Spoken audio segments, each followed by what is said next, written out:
Wow.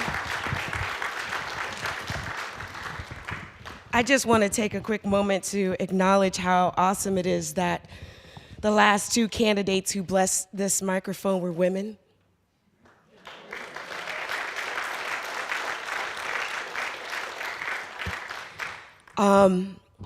Also, being in upstate New York, I'd like to take a moment to also pause,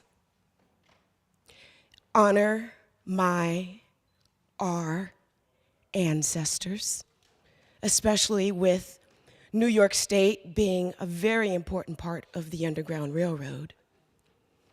And if you don't know, I also go by the name Dragonfly, and I have named one of my dragonfly wings in honor of Harriet Tubman. I am running for our lives. And I don't say that lightly. I don't say that glibly. On one side of me, I have the economy. And then on the other side of me, I have the ecology.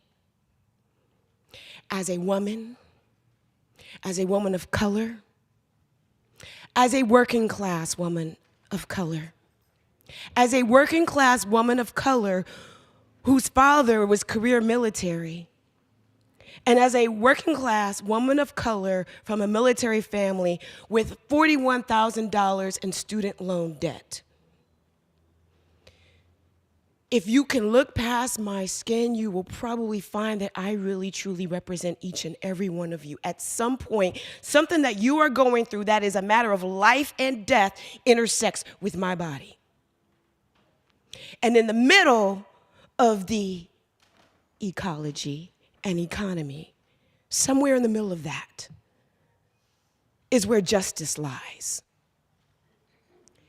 And I want to honor what Sister Clemente came up here and said and shared, because the truth is, there were several people who tried to discourage me from accepting this nomination and pursuing this candidacy for those exact reasons. And once again, I had to take a long time and talk with myself and with my ancestors about taking this journey, because the stakes are not only high, and the stakes are not only high for everybody, but they're especially high for those of us who were in those crosshairs. I want to also acknowledge that we're in a church. I'm the daughter of a Southern Baptist deacon, and I'm not used to people just looking at me when I say something really juicy. So, are y'all with me right now? Yeah. I said, are y'all with me right now? Yeah. All right, that's much better. All right, let's be more Baptist, less Presbyterian in here. Is the church ready for a little song? It's a little something I'm working on. I don't have the verses yet, but here's the chorus. Feel it with me now. We don't need no pipelines.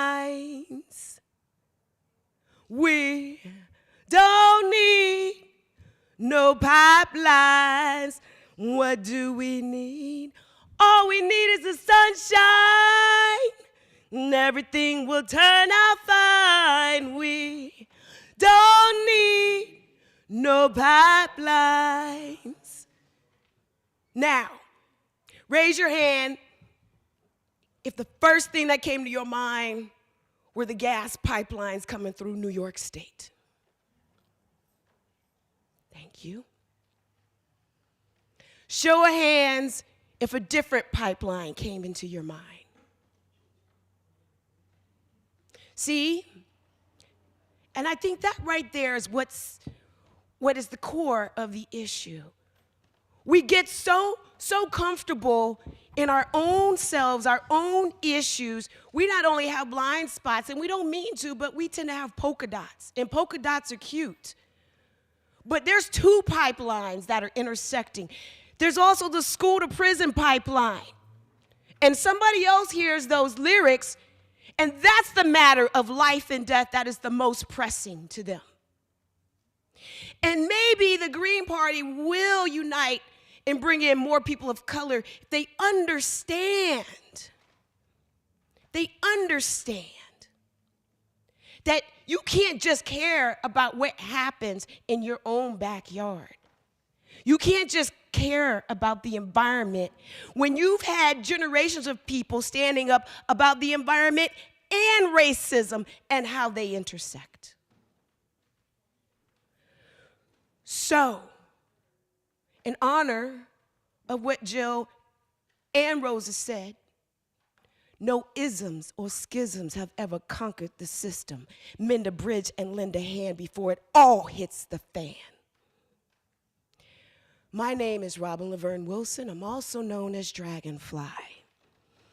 And with long, hard look at myself in the mirror, humbly, proudly, I present myself to you as your Green Party candidate for U.S. Senator of New York State against Schmuck Schumer. Thank you.